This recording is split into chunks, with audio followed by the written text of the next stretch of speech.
할렐루야. 우리 주님의 크신 은혜가 이 시간 예배하는 우리 모두와 함께 하시기를 주님의 이름으로 간절히 축복을 드립니다. 오늘도 전우자와 바라보시면서 예수님 사랑으로 축복합니다. 우리 이렇게 인사하겠습니다. 예수님 사랑으로 축복합니다. 예수님 사랑으로 축복합니다. 아멘. 작년 월드컵 축구대회가 있었는데 그때 유행했던 말이 있어요. 꺾이지 않는 마음, 꺾이지 않는 마음. 이 말이 많은 국민들에게 회자가 됐습니다. 한국 축구대표팀이 카타르 월드컵에서 예선 탈락의 위기가 있었는데 그때 강호 포르투갈에게 한 골을 먼저 내줬는데도 2대1로 역전해서 16강의 기적의 역사를 이루게 됐을 때 그때 회자되었던 그런 말입니다. 꺾이지 않는 마음, 포기하지 않는 그런 마음이라는 뜻이겠죠. 오늘 그 봉독한 말씀을 배경으로 한 이사야서 41장은 어떻게 보면 우리들의 목마름을 대변해주고 있는 말씀이 아닌가 그런 생각이 듭니다. 공평과 정의에 대한 어떤 목마름이죠. 언제쯤 이 땅에 공평과 정의가 이루어질 것인가. 사실 이스라엘 백성들의 사연도 우리가 잘 알고 있지만 그들이 수백 년 동안 그렇게 이스라엘 본토에서 추방당해서 고향 땅에 있지 못하는, 그래서 이방 땅에서 유랑할 수밖에 없었던 그들에게 주시는 하나님의 위로의 말씀이기도 합니다. 그들의 어떤 그 지정학적인 위치가 우리 한반도하고 참 많이 닮은 꼴인 것 같아요. 그래서 강대국들 사이에서 간신히 이렇게 살아남아서 흩어진 그들, 디아스포라라고도 하는데, 이런 이산민 공동체에게 주시는 하나님의 약속의 말씀이기도 하다라는 겁니다. 우리가 상상을 한번 해보건대 자신의 조국에 갈 수 없는 어떤 그런 우리 옛날에 사하린 동포라든지 또 해외에서 이렇게 살아가시는 분들, 저는 이제 직접적으로 그런 경험은 없어도 이제 그렇게 계신 분들의 말씀들을 이렇게 들어보면 항상 이 고국에 대한 그리움이 있죠. 항상 그 향수가 있습니다. 그리고 그렇게 외국에서 또 알게 모르게 당하는 여러 가지 피해들, 그런 것들이 이제 쌓이니까 피해의식이라든지 또 여러 가지 아픔과 상처들을 안고 살아가는 그런 것들을 우리가 볼 수가 있습니다. 그런 분들에게, 또 그런 이스라엘 백성들에게 고향 땅으로 돌아가는 그런 역사, 이게 바로 하나님의 믿어지지 않는 놀라운 기적의 역사다라고 하는 것이죠. 그러나 중요한 것은요, 그들이 고향 땅으로 돌아오는 길은 상당히 멀고 험한 길이었습니다. 우리가 잘 아는 아브라함이 하나님께서 익숙한 고향 땅을 버리고 내가 내게 지시할 땅으로 가라 라고 했을 때 그 믿음의 결단으로 하나님을 따라가지만 그 길이 결코 평탄한 길이 아니었음을 우리가 성경을 통해서 잘 알고 있습니다. 마찬가지로 바벨론에서 다시 가나안 땅으로 돌아가는 여정 또한 매우 험한 길인 거죠. 거기선 산길 아니면 황량한 광야였습니다. 이 척박한 험지를 통과해야만 그들은 고향 땅으로 돌아갈 수 있었다는 거죠. 그러니까 고향으로 가는 것 자체는 좋은데 고향으로 돌아가는 길은 목마름, 타는 목마름을 겪어야 되는 그런 고된 여정이었습니다. 그들은 왜 이런 험한 여정길을 가야만 했을까요?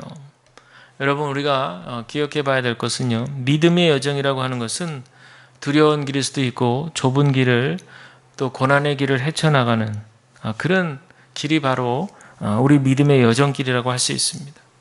그러나 하나님께서 인도하시는 길이기 때문에 이 고난의 길, 좁은 길이지만 이 믿음의 길을 우리가 선택했을 때는 결국 하나님께서 인도하시는 본향에 우리가 도착할 수 있다는 거죠. 때로는 수고를 많이 해야 되고, 때로는 앞이 캄캄해서 보이지 않을 때도 있고, 때로는 길을 잃고 헤매일 때도 분명히 있습니다. 그러나 그럴 때에도 한 줄기 빛으로 인도하시는 우리 하나님의 선하신 인도하심에 따라서 한 걸음 두 걸음 걸어가는 것, 이것이 바로 우리 인생의 여정이고 우리 신앙의 순례길인 것을 여러분들 기억하시기를 바랍니다. 하나님께서 우리에게 위로 주시는 것은 그런 길 가운데 함께 하시겠다는 거예요. 하나님이 동행하시겠다는 거예요. 우리를 그냥 고아와 같이 내버려 두시지 않겠다는 겁니다. 좁은 길이고 협착한 길이지만 그 길이 생명의 길인 것을 우리가 알기 때문에 믿음을 가지고 주님이 내어주시는 손을 우리가 붙들고 가게 되는 줄로 믿습니다. 그런데 세상이 우리에게 유혹하는 길은 넓은 길이에요. 신앙생활 하는 것도 좋지만 그거보다는 수단 방법 가리지 말고 재물을 축적하는 게 더 좋겠다.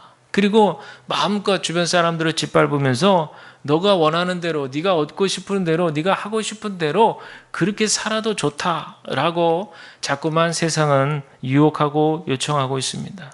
그러면서 그게 행복이라고 자꾸 거짓말을 하는 것이죠. 그러니 이렇게 겸손한 마음으로 주님 앞에 나와서 예배하는 이런 우리 그리스도인들의 이런 신앙적 태도를 다 버리라. 하나님 없이도 충분히 인간의 지혜와 지식으로도 얼마든지 행복할 수 있다. 이렇게 우리들을 유혹하고 손짓합니다. 그 대신에 그 허한 마음을 돈으로 채워 넣어라. 돈을 숭배하라. 돈을 우상으로 삼으라는 얘기죠. 무력을 숭배하고 자신의 힘을 믿으라. 이렇게 얘기합니다. 하나님을 믿지 않아도 된다는 거예요. 이제는 세상이 달라져서 하나님을 믿지 않아도 얼마든지 충분히 우리의 힘으로 충분히 이 세상을 살아가는데 문제가 없다. 이렇게 얘기하는 거죠.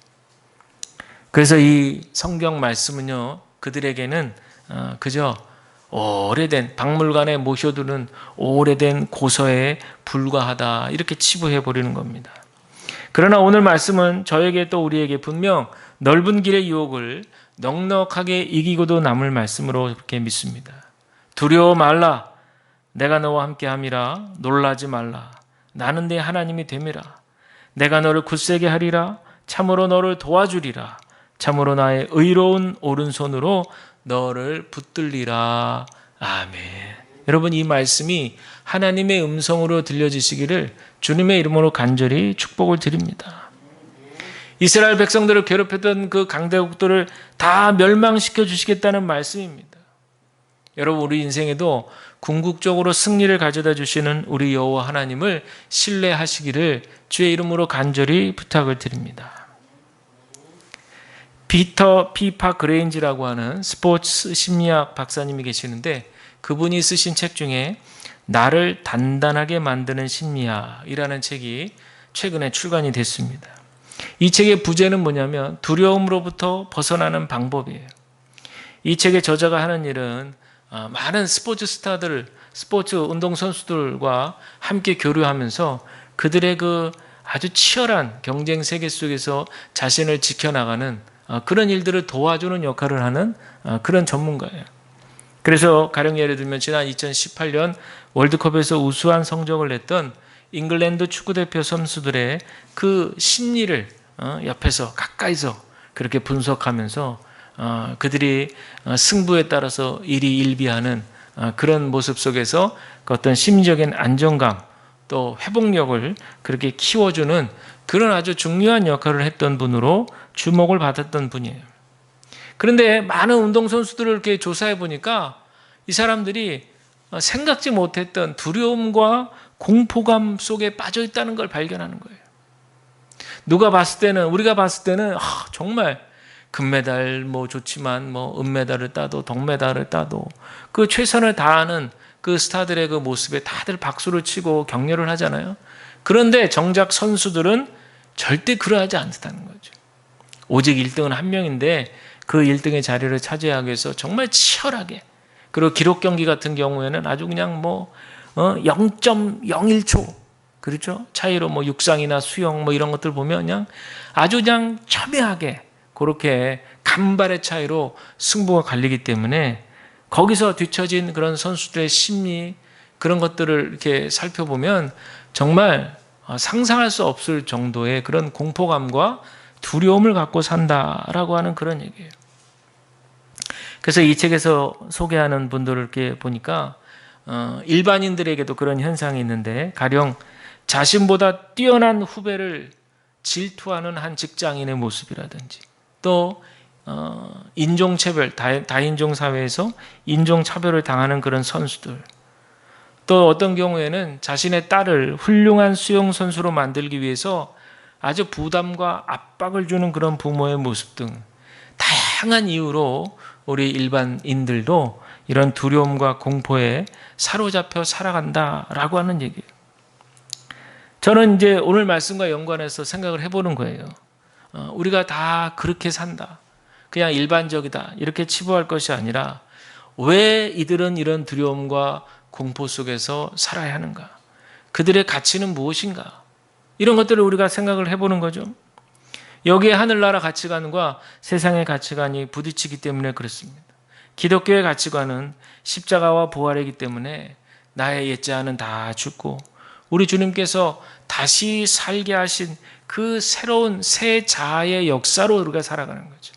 그렇게 되면 하늘나라의 신령한 가치관이 우리에게 이식이 되어서 이전의 옛적인 옛된 세상적 가치관은 다 내려놓고 그거보다 더 위의 가치관이죠. 하늘의 가치관은 이 세상의 가치관보다 훨씬 더 위의 가치관을 우리가 받아들이게 되는 그런 역사가 바로 기독교적 가치관이죠. 그러나 세상적 가치관은 전혀 그렇지 않습니다.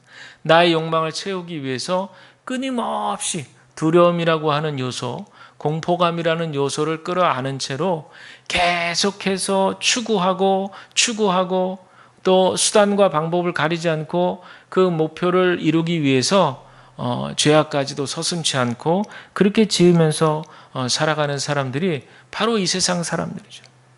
그래서 세상 사람들이요 그런 어떤 자신만의 그런 불안과 두려움 이런 것들을 해소하기 위해서 어떤 방법을 취합니까? 중독에 빠지는 거예요. 중독. 예. 술이라든지 마약이라든지 또 이런 거 아니더라도 뭐 요즘에는 중독에 빠지는 일들이 많이 있습니다.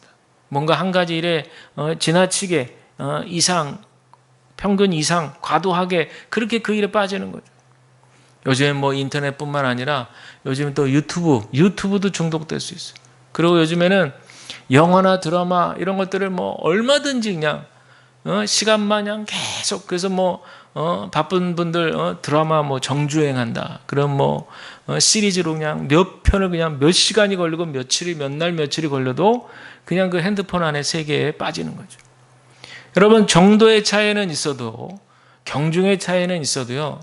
우리 모두는 다 종이 한 장 차이로 이 중독의 세계에 우리가 가까이 있다는 사실을 저와 여러분들이 기억해야 될 줄로 믿습니다. 이런 분들에게는 만족이 없죠. 감사가 있을 리 없고 자족함이 없고 평온함이 있을 리가 없습니다. 왜냐하면 계속해서 성취해야 되기 때문에 그래요.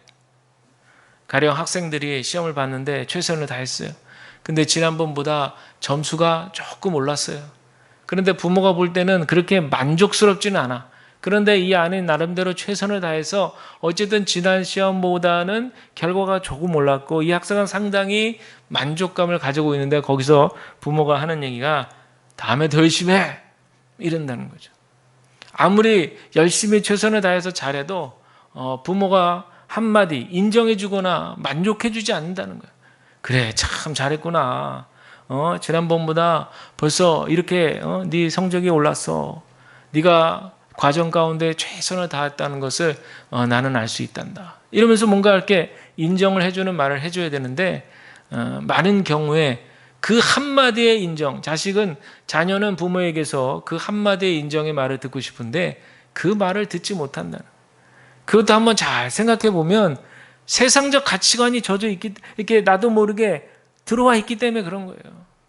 남들보다 지면 안 되고, 남들보다 더 한 발짝 나아가야 되고, 잘해야 되고, 그래야 세상에서 잘 살 수 있고, 이런 어떤 생각들이 우리들 가운데 세상적 가치관이 우리 안에 들어와 있기 때문에 그렇습니다. 그러나 여러분 제가 드리고 싶은 말씀은요. 신앙생활을 하는 데 있어서 이런 감정은 하나님을 믿는 데에도 걸림돌이 될 수 있음을 기억하시길 바랍니다. 성경 인물 중에 여러분 야곱을 떠올려 보세요. 그는 이미 어릴 때부터 경쟁적 구도 속에서 쟁취 욕구가 컸던 인물입니다. 자기가 처해진 것, 자기한테 주어진 것에 만족하지 않고 자신의 처지에 감사할 줄 몰랐던 사람이에요.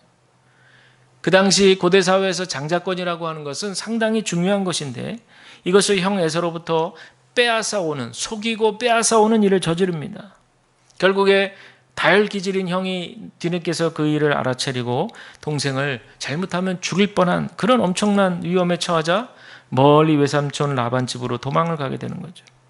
그런데 이 야곱이요 한참을 도망쳐서 베델이라고 하는 들판에서 하룻밤 노숙하게 되는데 얼마나 그때 그 심정이 서글프고 두려웠겠어요. 저는 한번 이렇게 상상을 해보는데 그 깜깜한 밤에 정말 두렵기도 하고 무섭기도 하고 그러다가 야생동물이라도 이렇게 자고 있는데 자기를 덮을 수도 있고 덮칠 수도 있고 여러 가지 위험 요소들이 많잖아요. 그러니까 자신의 신세가 한탄스럽기도 하고 처량하기도 하고 그럴 텐데 이때 하늘의 문이 열리고 사다리가 하늘에서 하늘에 닿고 천사들이 오르락 내리락 하는 그런 광경이 펼쳐지죠. 창세기 28장 16절에 보니까 이렇게 나옵니다. 야곱이 잠이 깨어 이르되 여호와께서 과연 여기 계시거늘 내가 알지 못하였도다. 아멘 그랬어요. 야곱이 그 자리에 제단을 쌓고 이렇게 고백을 합니다. 내가 알지 못했다라는 거예요. 이 말은 무슨 말인가? 야곱이 천사 체험을 하기 전까지는 그저 하나님은 멀리 계신 분으로 생각했어요. 나 같은 이런 인생에는 하나님이 도와주시지 않는다고 생각했어요. 그저 멀리 어디쯤 어딘가에 계시겠지. 없지는 않겠지. 내가 그래도 신앙인인데 하나님 없다고는 말할 수 없어. 그런데 나하고는 관련 없어. 그저 내 사건에 내 상황에 내 인생에 하나님은 적극적으로 개입하시지 않아. 이렇게 늘 섭섭한 마음을 갖고 있었던 인생이었는데 그런데 지금 바로 그 순간 그 처량하고 자기의 신세를 한탄했던 그 상황에서 야곱은 여호와께서 나와 함께 하고 계시다는 사실을 비로소 믿게 됐다는 거예요. 여러분, 우리들의 좁은 생각보다 무한히 크신 우리 하나님께서 나와 함께 하심을 믿게 되면 우리 안에 두려움은 사라지게 될 줄로 믿습니다. 성경에서 두려움이란 감정은 죄된 인간의 속성임을 알 수 있습니다. 하나님에게서 떠나간 인간의 그런 속성이죠. 창세기 3장에서 아담과 하와가 죄를 지었을 때 내가 벗었을 때 두려워하여 숨었나이다. 이렇게 아담이 얘기하고 있습니다. 근데 사실 여러분 성경에서 두렵다는 말은 하나님을 경외한다는 말과 함께 쓰이기 때문에 헷갈릴 때가 있습니다. 그러나 여러분 분별하셔야 됩니다. 하나님을 경외하는 두려움과 죄된 감정인 두려움은 분명히 다른 겁니다. 사람들은 여러 가지 이유로 두려워하죠. 사람 때문에 두려워하기도 하고 상황 때문에 두려워하기도 합니다. 그러나 이런 두려움의 뿌리에는 욕망이라고 하는 죄된 속성이 있는 거예요. 항상 그 원인을 캐고 들어가야 돼요. 욕심이 잉태한 즉 죄를 낳고 죄가 장성한 즉 사망에 이른다는 야고보서의 말씀처럼 인간의 본능적 뿌리가 되는 이 욕망의 끝에는 죄가 있다는 거예요. 그리고 이 죄로 말미암아 죽음 앞에 설 수밖에 없는 우리 인간 본능의 실존적인 위치, 거기에는 두려움이 도사리고 있다는 거죠. 저는 이 시대가 죄를 탐닉하는 결과로서의 두려움이 하나님을 두려워하고 경외하는 마음을 잠식하고 있다. 저는 그렇게 생각합니다. 타락의 결과로서 나오는 이 죄를 부끄럽게 생각하지 않고 여전히 하나님을 경외하자는 인간의 욕망이 멈추지를 않고 있다는 거예요. 따라서 우리 믿는 성도들은요, 우리 하나님께서 이 역사를 이끌어 가심을 믿어야지 인간의 욕망으로 채워지는 역사가 아님을 분명히 기억하시기를 바랍니다. 그러나 가끔은 정말 그런가 의심할 때가 있어요. 악인이 이 세상 판을 치고 불의가 승리하는 것 같은 모습을 보면 그렇습니다. 아마 이스라엘 백성들도 그랬을 거예요. 왜 하나님 믿지 않은 저 이방인들이 우리를 이렇게 괴롭히지? 왜 하나님 믿지 않은 저 악인들이 우리를 왜 이렇게 괴롭히지? 그러나 여러분, 하나님의 길은 우리의 길보다 높고 하나님의 생각은 우리의 생각보다 더 깊음을 기억하시기를 바랍니다. 따지고 보면 그들이 그렇게 오랜 세월 고통을 당한 것은 그들이 자초한 일이죠. 나 외에 다른 신을 섬기지 말라 하나님께서 분명히 말씀하셨는데 그들은 그들의 그런 욕망 가운데 빠져서 그 욕망 속에서 점점 죄를 탐닉하고 결국에는 하나님의 심판을 경험하게 된 겁니다.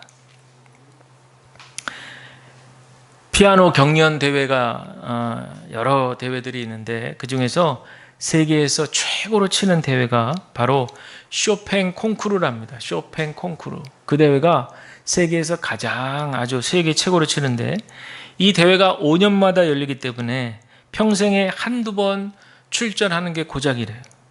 그러니 여기서 입상을 한다? 이거는 대단한 일이 아닐 수 없다는 거죠.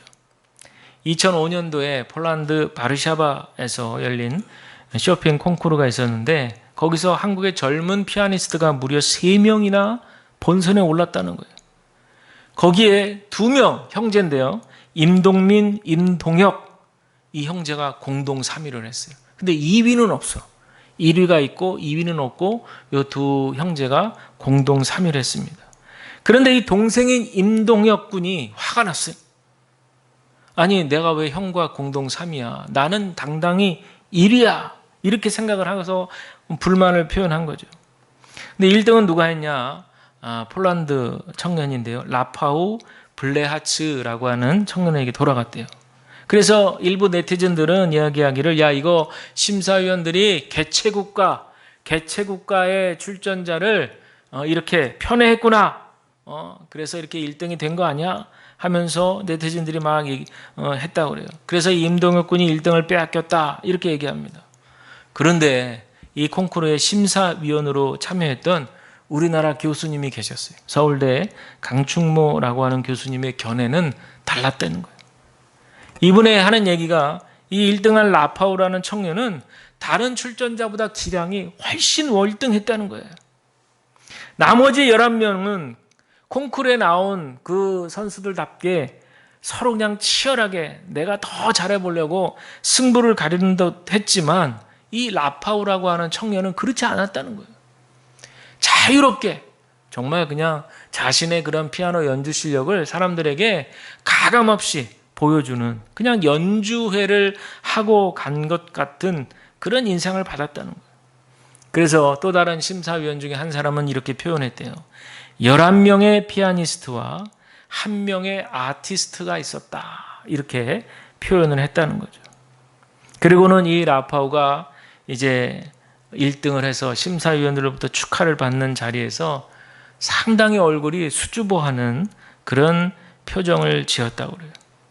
그러면서 이 우리나라 심사했던 강 교수님이 얘기하기를 피아노는 연주 실력뿐만 아니라 전반적으로 그의 인생에 전반적으로 그 인격을 쌓아가는 일이 중요하다라는 것을 인터뷰에서 그렇게 고백을 했다는 그런 얘기예요. 여러분 이 한 이야기지만요. 이 안에 우리의 인생이 다 들어있다라고 저는 생각합니다. 세상은 우리를 끊임없이 경쟁의 전쟁터로 내몰아 가는 거예요. 서로 보이지 않는 경쟁 속에서 남을 제치고 타인보다 더 월등한 성적으로 1등을 해야 되는 1등을 해야만 하는 그런 어떤 압박감 속에서 우리가 살아가는 거예요. 1등만 살아남는다 이런 말이 한때 회자됐던 때가 있었는데 저는 굉장히 현실적인 말 같지만 상당히 살벌한 말이라 그렇게 생각합니다. 이거는 자본주의가 우리 영혼에 가하는 폭력이기 때문에 그래요. 여러분 우리는 저와 여러분 우리 모두는 1등이 아니어도 행복할 수 있어야 될 줄로 믿습니다. 세상은 1등만을 기억하지만 그 1등은 늘 불안해요. 늘 두렵습니다. 왜냐하면 그 1등 자리를 지켜야 되니까. 그러나 여러분 우리 모두는 하나님 안에서 1등이 아니어도 비록 꼴찌라 할지라도 하나님의 형상 닮은 우리 하나님의 자녀들은 하나님께서 우리에게만 주신 이 세상을 값지게 살아갈 수 있도록 우리에게만 주신 특별한 달란트가 있음을 기억하시고 그것으로 인해서 하나님께 영광 올려드리며 살아가는 삶에 하나님께서 큰 축복을 더해 주신다는 사실을 여러분들 기억하시기를 바랍니다. 사랑하는 여러분, 우리 하나님께서 우리에게 요구하시는 가치관은 3가지가 있어요. 미가 선지자는 이걸 뭐라 그러냐면 오직 공의를 실천하는 것, 인자를 사랑하는 것, 그리고 겸손하게 하나님과 함께 살아가는 것입니다. 이게 하나님께서 미가 선지자를 통해서 주시는 3가지 가치관이에요. 여러분 우리가 이 3가지도 우리도 품어야 될 줄로 믿습니다. 그래서 신앙 안에서 정신을 차리게 되면 무엇이 삶에 중요한 것인가를 알게 된다는 거예요. 그러나 악한 영이 지배하는 세상 가치관은 우리를 뒤집어 놓으려고 하죠. 악한 것이 선하다고 말합니다. 어둠을 빛이라고 합니다. 쓴 것을 달다라고 얘기하는 거예요. 그래서 이 사회가 반사회적 행동이 점점 늘어납니다. 가족이 점점 해체됩니다. 공공선에 대해서 사람들이 점점 해이하고 무관심한 가운데 있어요. 기이한 반사회적 행동들이 많이 일어납니다. 이럴 때 우리 한 사람 한 사람이 그리스도인으로 서 간다는 것, 우리의 자리에서 그리스도인으로 서 있다는 것이 얼마나 중요한 가치와 의미가 있다는 사실을 여러분들 기억하시기를 바랍니다. 오늘 아침에 저희 초등학생 막내가 저한테 이렇게 질문했어요. 아빠, 이 세상에 종교가 없어진다면 어떻게 될까? 굉장히 의미심장한 질문입니다. 답을 해줬습니다. 이 세상은 그야말로 혼란해진다. 자기 마음대로 사람을 죽여도 전혀 가책을 받지 않고 사람을 때리고 해서는 안 되는 그런 행동들을 아무렇지도 않게 하게 될 것이. 그게 바로 죄다. 하나님을 떠나서 내 멋대로 살고 싶어하는 그 마음 자체가 그것이 바로 죄라는 거야. 이렇게 답을 줬어요. 명확하죠? 그랬더니 이 아이의 얼굴에 뭔가 이렇게 생각하는 듯한 얼굴을 보고 제가 나왔습니다. 오늘 말씀을 묵상하시면서 우리와 함께 하시겠다고 약속하시는 우리 주님의 세미한 음성을 듣고 붙드시기를 바랍니다. 비록 돌아갈 길이 멀고 험해요. 꼭 가야 되나? 후회도 되고 다시 그냥 돌아갈까? 그냥 차라리 포로로 살다가 죽을까? 별의별 생각을 다 할 수 있습니다. 그러나 우리는 지금 뚜벅뚜벅 이 부조리한 세상 가운데 정의는 사라진 것 같은 이 불의한 세상 속에서도 우리는 겨자씨만한 믿음 하나를 붙들고 지금 뚜벅뚜벅 우리 삶의 자리에서 주님을 의지하면서 걸어가고 있다는 거예요. 여기에 모이신 저와 여러분, 우리 모두가 이 신앙의 정도를 놓지 않고 믿음과 소망을 가지시고 걸어가실 때 하나님께서 함께 하시는 그 은혜로 소망 중에 큰 은총이 우리와 함께 하시기를 주님의 이름으로 간절히 축원을 드립니다. 기도하겠습니다.